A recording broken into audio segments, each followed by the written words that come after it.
Deixa eu começar por esse texto, para te mostrar o que está acontecendo aqui, para te posicionar, ou te localizar no texto. Bom, Jesus havia morrido, é verdade, ressuscitado, e ele foi embora e deixou o Consolador. Um problema está sendo estabelecido nos territórios dominados pelos romanos, na terra de Israel. Uma vertente religiosa está crescendo com uma força muito grande.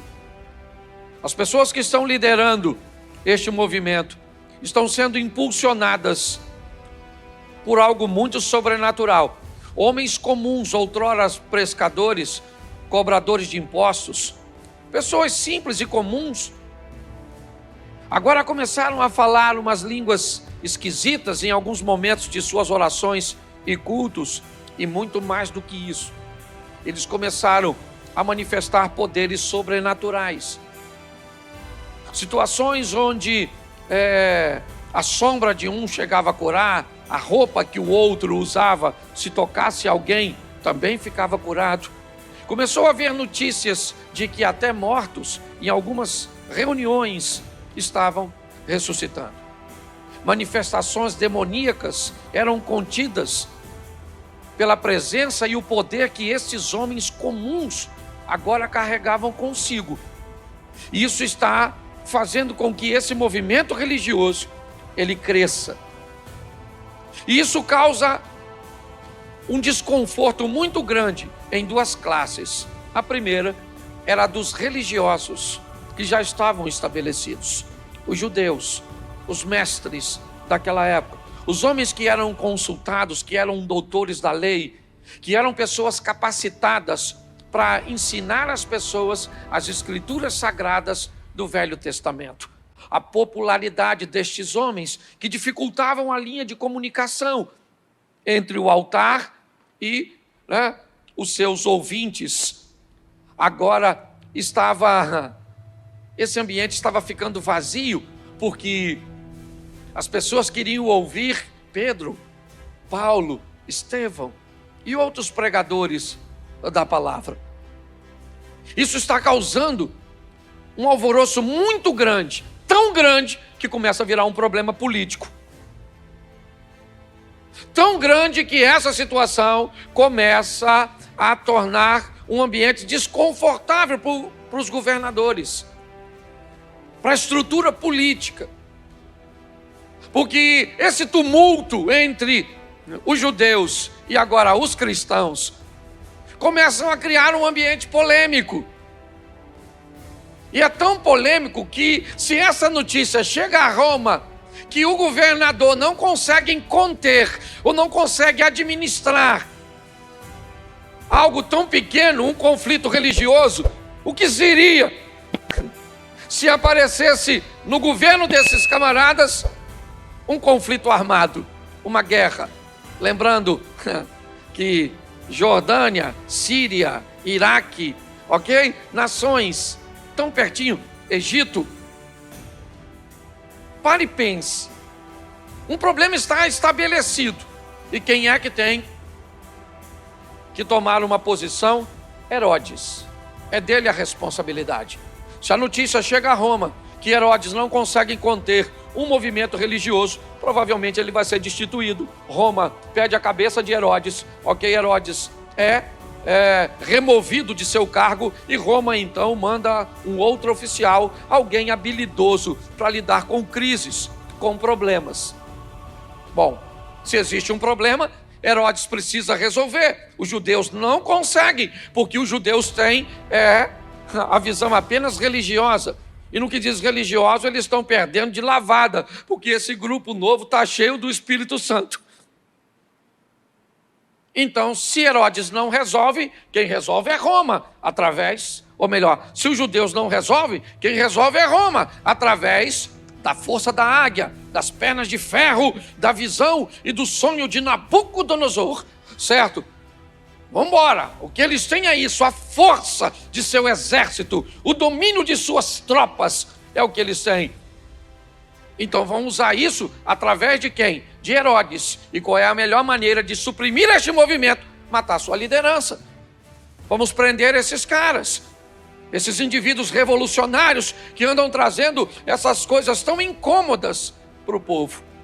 Então vamos matar apenas um de cada vez e vamos ver qual a repercussão. Porque também não adianta matar esses indivíduos e fazer com que essa crise chegue a Roma. A emenda fica pior que o soneto.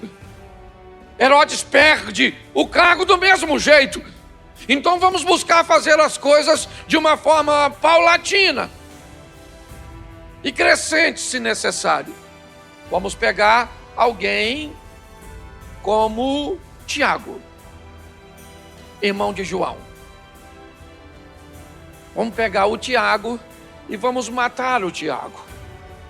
E vamos ver que repercussão isso tem. Bom, então agora Tiago é morto, ele é decapitado. E isso agradou o povo. Herodes fez a leitura e viu que foi legal matar Tiago. Ele começou a receber elogios dos líderes religiosos, que finalmente Herodes estava conseguindo conter. Então, se foi legal matar Tiago, vamos prender Pedro. E foi o texto que nós lemos. Vamos encarcerar Pedro. Não vamos matar Pedro por enquanto, mas vamos segurá-lo na prisão, vamos colocar Pedro em segurança máxima, 16 soldados para tomar conta dele, dividido em guarnições. Ele vai ficar preso, algemado com 2 soldados, para que não haja possibilidade nenhuma de fuga. Essa é a situação que eu acabei de ler para vocês. Só te narrei para que você se encaixe nela e entenda. É isso, um cara preso em segurança máxima, certo? Um de seus correligionários, Tiago, foi morto. João, pouca coisa pode fazer. André, menos ainda. O que tem? O que tem é uma casa, não muito longe dali. O que tem nessa casa? Governadores, senadores, homens ricos, chefes de grupos revolucionários. Não, o que tem é um grupo de mulheres, em sua maioria, que também conta com alguns adolescentes e crianças presentes na casa. E o que eles têm? Eles têm apenas uma arma: a oração. É a única coisa que eles podem contar. Eles não têm influência política, econômica, militar, eles não têm nada. Eles têm apenas a força de se unirem em grupo e chorarem de joelhos, pedindo misericórdia aos céus. Mas o que é isso? Diante de soldados armados, diante de um Herodes nervoso, que precisa resolver essa situação, aparentemente não é nada. O que é isso? Isso é o que representa a campanha. Quando nós colocamos diante de Deus a infertilidade, que ninguém sabe nem porquê que veio com ela, como foi a história da irmã, que juntou com seu esposo para fazer uma campanha para ficar grávida, e hoje anunciou que já faz aí 2 meses ou 3 meses, que a notícia chegou de que o impossível se tornou possível. O que é uma campanha? É aquele casamento destruído, sabe, por uma credibilidade que foi jogada fora, por homens que nunca conseguiram cumprir aquilo que disseram no longo prazo.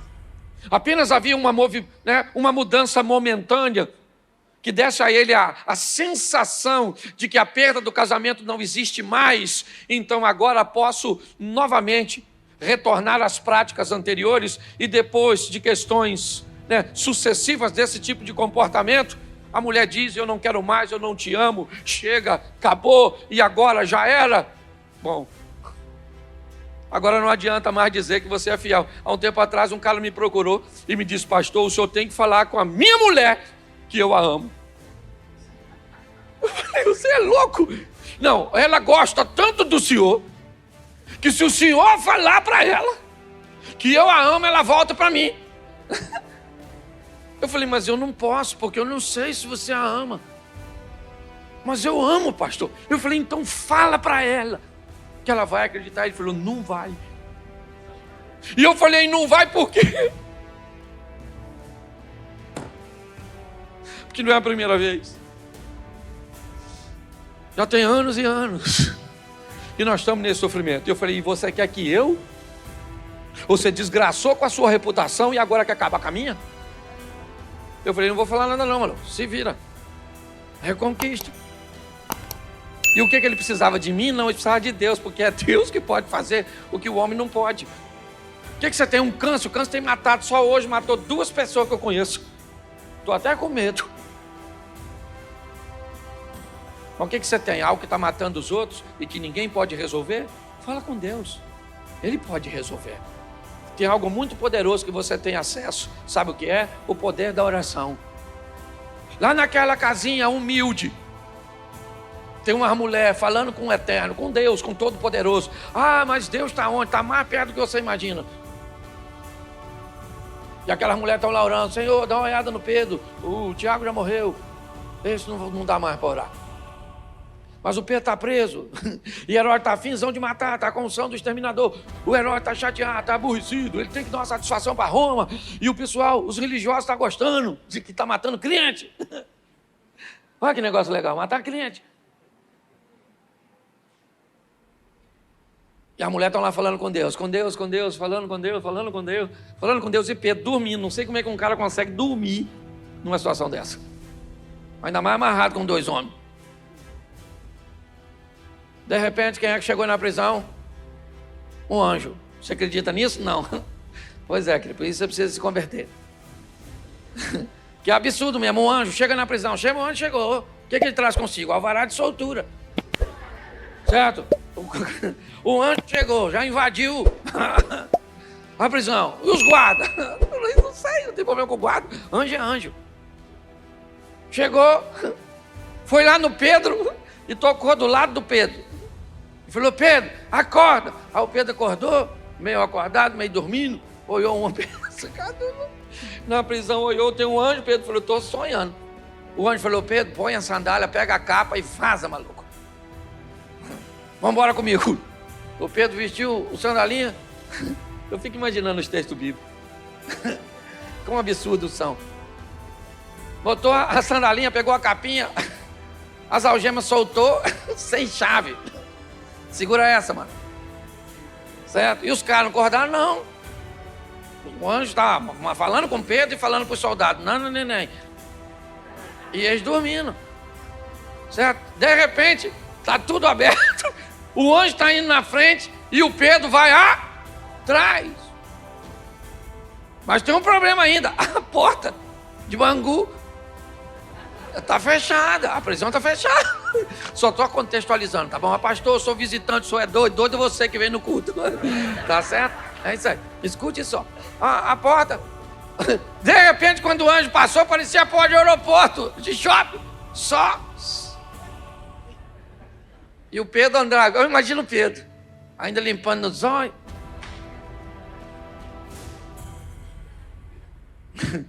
Chegou lá do lado de fora, o anjo rapou fora. Aí Pedro acordou direito. Falou, estou aqui mesmo, rapaz. Caraca, cadê o anjo? O anjo libertou o prisioneiro, vai ficar para ser preso também. O anjo foi embora. E agora, Pedro falou, eu vou lá para casa da Maria, mãe de João Marco, lá onde o pessoal está orando. Eu vou para lá. Porque de lá saiu o poder, presta atenção, de lá saiu o poder, ok? Para me tirar de onde eu estou. Nossa proposta num evento como esse é dizer para você, se você pode sair de onde está sozinho, por favor, faça.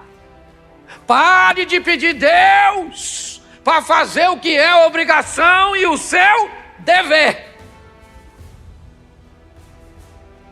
Mas o que você não pode fazer, não desanime. Saiba que há um Deus no céu que pode romper todas as barreiras, entrar em lugares, ultrapassar dificuldades para te dar vitória.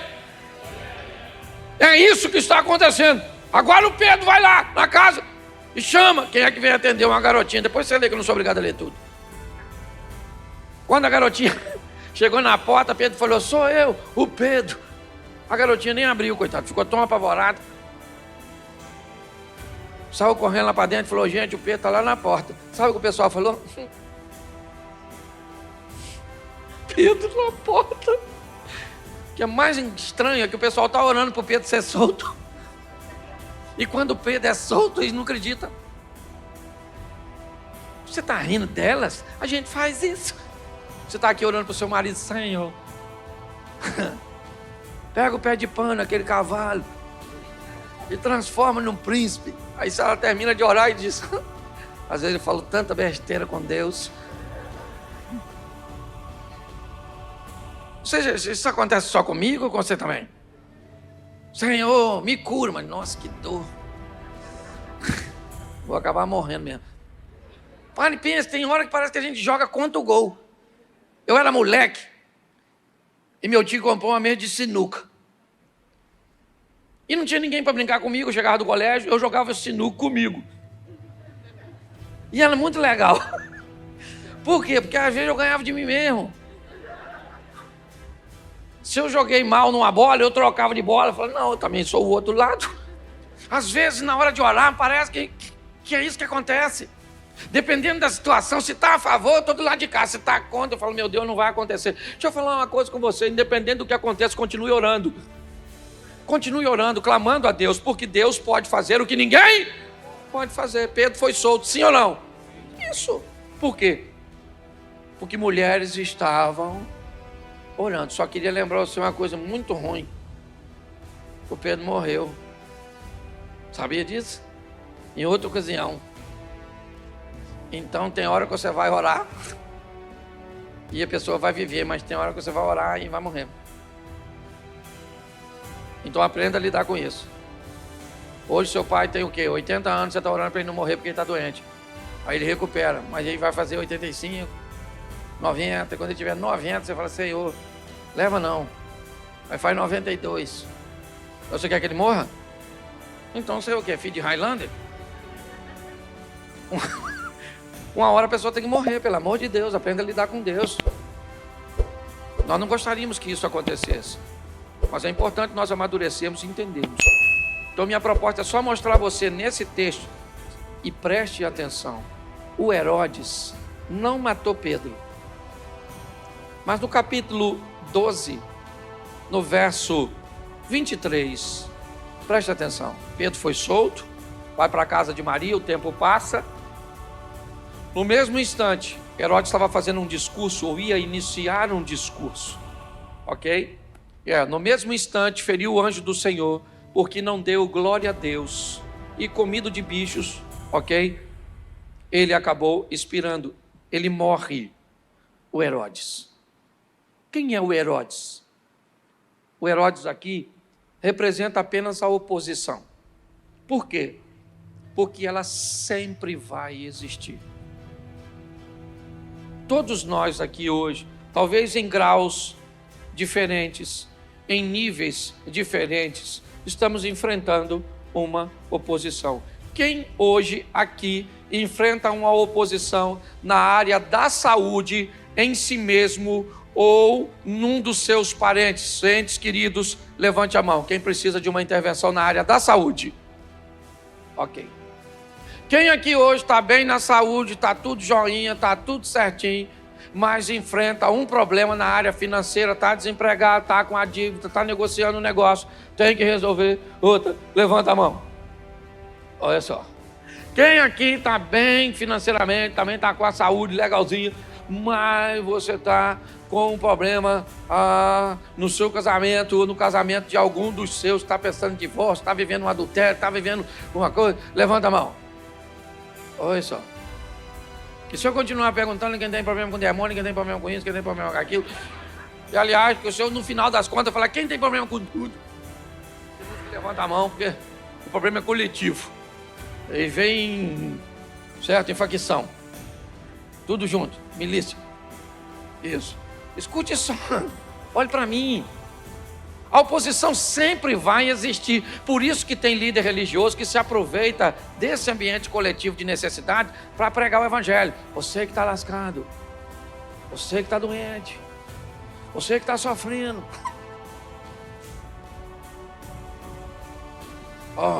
Estou sentindo que aqui tem alguém com problema na família. É só mandar levantar a mão os casados. Pronto, já achou todo mundo que estava com problema. Você consegue entender? A oposição, ela sempre vai existir. E, segundo a Bíblia, eu resolvo o que eu posso. E o que eu não posso, eu falo com Deus. Posso ouvir um amém?